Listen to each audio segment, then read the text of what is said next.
होली में करबो हम रंगदारी गे साली, होली में करबो हम रंगदारी गे साली।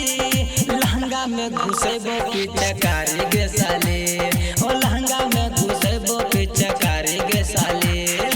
होली में करबो हम रंगदारी गे साली, होली में करबो हम रंगदारी गे साली।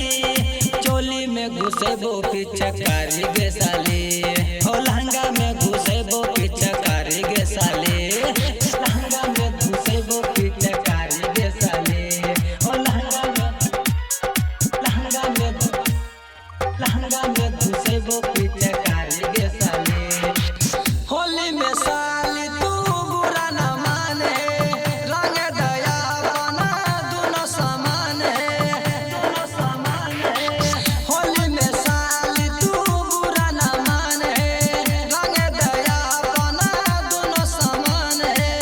होली तू खेला हमारा संग है, डाले दस साली अपन रंग है, डाले दस साली अपन रंग है। सब डलत रंग बारी मारी है साली, सब डलत रंग बारी मारी है साली। लहंगा में घुसे तो पिचकारी गे साली।